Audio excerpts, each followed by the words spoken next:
Hi, I'm Tim. Welcome to Watchbox, and thanks for logging on. Today we have something completely different. I'm going to walk you through an unboxing of the Azimuth Mr. Roboto Bronze Artist Series. I have the entire boxed set here. I have the watch, which, full disclosure, was sent to me on a long-term loan by Azimuth, and I'm going to talk about the watch and what I find in its packaging. So we're starting with the outer box right here. We're going to talk about Azimuth itself once we get down to the watch. It's nicely packaged with a cardboard outer box. Then you can see once we get inside already quite a bit of themed packaging that is specific to both the model line and the specific model.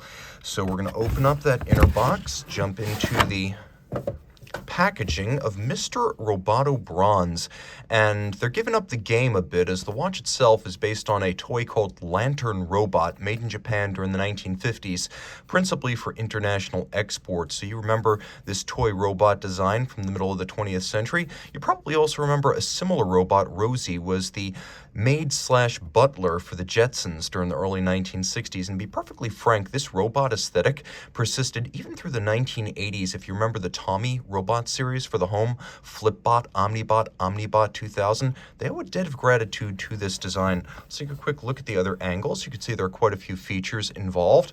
Regulator hours, retrograde minutes, GMT function, automatic winding. It's made of bronze, there's a 2-year warranty, and it's made in Switzerland, and that's important to know because we will discuss that Azimuth has origins in Singapore. You can see on the reverse side, and this is my favorite part of the entire package, this is not a toy for serious collectors only, because collecting expensive watches is a very serious business. And you can see that the box is even designed so that on one side you have the front of the robot character, and on the back you have the reverse. We're going to open up this inner box. By the way, if ever there's been a good case for keeping the box and papers for a watch, this would be it.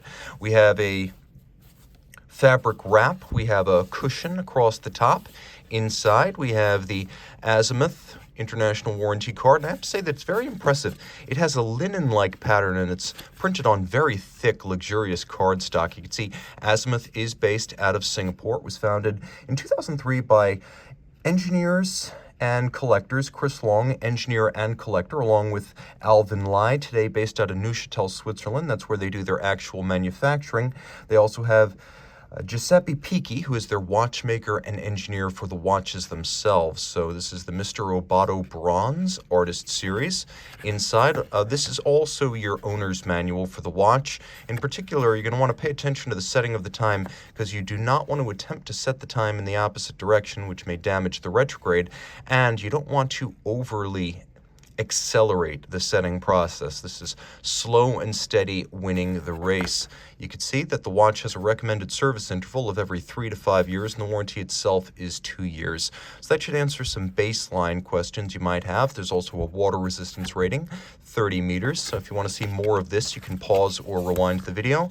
And on the reverse side, you can see every example of the Mr. Roboto Bronze Artist Series will be a unique piece. So as far as I can tell, there's at least 8 of them that have been made. This is a 1 of 1, but they will all be serial numbered 1 of 1. All right, jumping in, you can see we have a handsome box with Azimuth branding. We're going to lower that out a little bit and then open it up, and there is the big piece. Well, I'm going to call it the medium piece because, truth be told, this is not the largest Mr. Roboto you can buy.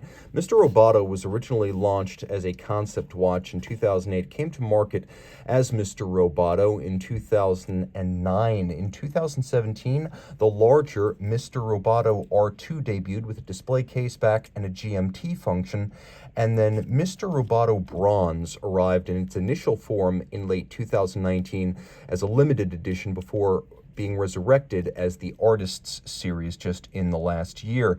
I should mention that this watch is closer in size to the original Mr. Roboto because the Mr. Roboto first edition was 42.6 millimeters wide by 49.5 from lug tip to lug tip, whereas the Mr. Roboto R2 that came along in 2017 is much larger. Mr. Roboto R2 is 47.5 millimeters wide and 55 millimeters lug to lug. So though this is a newer model, it's the size of the original Mr. Roboto R1. Okay, that said, let's make with the goods here. You can see that there's a little cushion.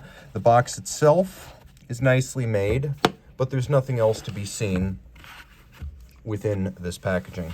So we're going to focus now on Mr. Roboto himself. What's fascinating here is that the imagery is of a 1950s toy robot. And I think it's fair to say that our conception of the future circa 1957, 58, 59, 60 was at considerable variance to where the future of robots actually led, from automotive assembly lines to microsurgery in hospitals to hockey pucks that clean your floor. I think it's safe to say that the 50s vision of the robot, the tin robot, so to speak, was probably more whimsical than predictive. And what's fascinating here is that this Artist Series watch is crypto-themed. And I'm wondering, in light of recent events, whether this isn't in its own way our era's false prophecy of where the future was supposed to lead. Now, without commenting on the recent Bitcoin and crypto meltdown, FTX has no place in this video, let's talk about what's actually featured. Here we have German bronze. It's beautifully made. It's particularly dark and red. Some bronze is more yellowed. This is a little bit redder and darker and warmer. It also has a little bit of a head start on the patination process. And so you can see that there's a little bit of a color gradient across its surfaces. It's been nicely finished. Everything here in good taste is satinated. Polish would have been a bit much, but moving closer, you can see the elements are all engraved by hand, and according to Azimuth, the engraving process here takes up to 3 months. So this is all done manually. It's not done by a laser or a drill bit. So this is a true handmade watch.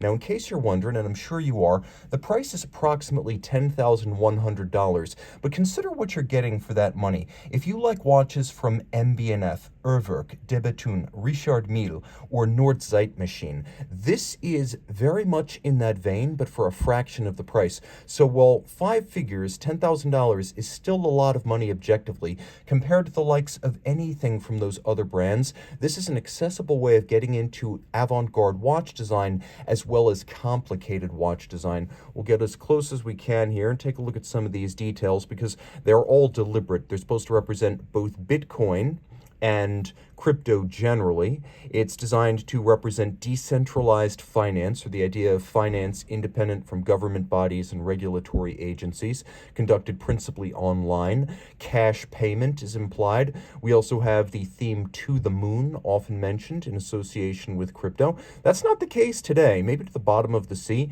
but it's still kind of fun. And again, as an article of the pop culture circa 2021, this is going to be emblematic someday, for better or for worse. Now you can see the basic robot elements are well defined. We have a tonneau case. We have the eyes of the robot, which portray your local hours and your GMT hours. Note the GMT is in a 24-hour format. We have a very subtle tri-spoke that represents your constant seconds. You can see that just above the retrograding minutes display. On the reverse side, you can see that there is a highly modified ETA base. They call this the Azimuth 1500.2. It's based on an ETA 28342, and it is a bidirectional automatic winder with a 4 hertz beat rate. It is based on what I believe to be an elaborate grade 2834, which is kind of a mid-level, but then additional work has been performed. It's a 25 joule movement that's adjusted in 4 positions, so a lot of basic ETAs are not going to feature multi-position adjustment. This one does feature 4 positions.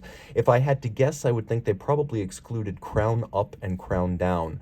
Now, it has a 36-hour power reserve because of the additional draw of power created by the complication module, and you can see when I withdraw the crown, which is very much like the winding key of an old tin robot, I do activate the hacking seconds function. So if you wanted, you could theoretically set that tri-spoke seconds to a reference time.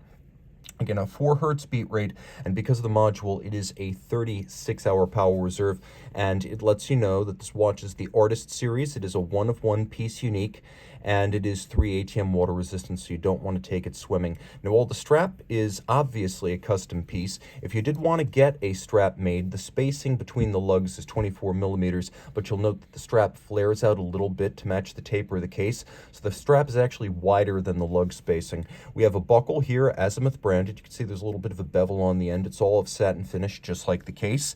And then the case is assembled using hex screws, which I like to see because hex screws can take more torque without stripping than a conventional screw. So rather than flatheads, they're using hex screws. Again, I love to see that. It also provides a nice tonal contrast as the heads of the screws are polished, the wells of the screws are satinated. Now let's talk a little bit about how the watch fits and how the watch works. But first, let's answer a question about loom, because I know you're wondering and I'm wondering. And as you can see, it is actually quite well loomed. And you might even make the case that it is a bit easier to read the watch in the dark than by day. So now here's how you operate the watch. It is a retrograde. That's part of the Azimuth module. It also has the dual time display, also part of the Azimuth module. And you just don't want to set it too fast, and you definitely don't want to set it backwards. Now, if you put it in the intermediate position, now you see how I'm able to set that reference time without moving the local hour and without moving the retrograde. So that works well. I got to show you the function as well as the loom. Now, we're going to throw the watch on my wrist and get a sense of the fit. It's a large watch, make no mistake, but it is considerably smaller than the R2. The R2 is in production, so you can get the R2 if you want that. What's nice about it is, much like an RM, the fact is it's basically a tonneau without lugs. I'm going to zoom out as much as I can, guys. This is really tough to do because I'm pushing the limits of my light box with a box, papers, accessories. Now you can see it actually wears quite well. Now it is thick. Here's the thing. The watch is 19.7 millimeters thick, so if you want a watch to wear underneath a dress cuff, Mr. Roboto in all of his forms is not going to be that watch.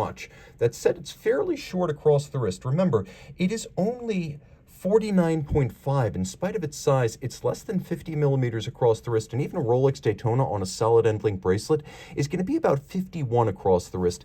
The watch is also relatively constrained, and you can see that it's not overlapping the edge of my wrist, so I think you could pull this off on a wrist as small as 15 centimeters circumference.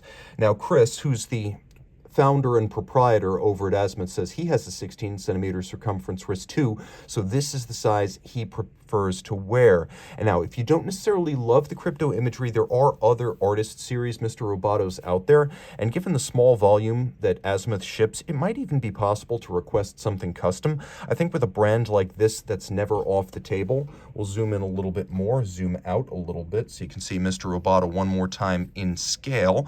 There's a lot to love. The details are exceptional. And as you can see, there's a little bit of a burnishing on the crown itself.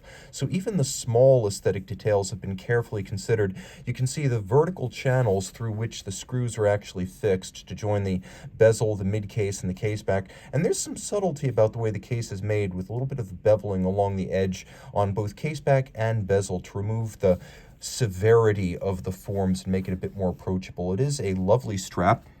Is a sort of anthracite top with a double contrasting stitch, color-coded to match the bronze. And then on the underside, you can see it is calfskin, and it is green on the bottom. And again, full disclosure, Azimuth sent me this watch for a review with the understanding that I would keep it long-term. So what do I think? I love it. Frankly, I was a huge fan of the work that Daniel Nebel did at Nordzeitmaschine, and this feels, in fact, all of the Azimuth watches feel almost like a spiritual continuation of his work. He's sadly passed on, but Azimuth lives on, so it's very nice to know you can get a watch with the same sort of raffish style and avant-garde displays without spending $50,000, $60,000, $70,000. I should also mention, let's see if there's anything that I forgot to mention at this point. Oh yes, according to Azimuth, Mr. Roboto in all of his forms hails from planet Fuku. So now that you know that, you have a full life story of Mr. Roboto, and I haven't even mentioned the Styx song from 1983. I made it 14 minutes into this review without mentioning the song. If you're interested in Mr. Roboto, you can reach out to me, tmosso at thewatchbox.com, or go check Azimuth's quirky website where they can set you up with any of their avant-garde watches. And by the way, they have automobiles, robots, space, Bitcoin if you want it, motorcycles. These are the themes that govern their designs. Time out, Tim out, and thanks for logging on.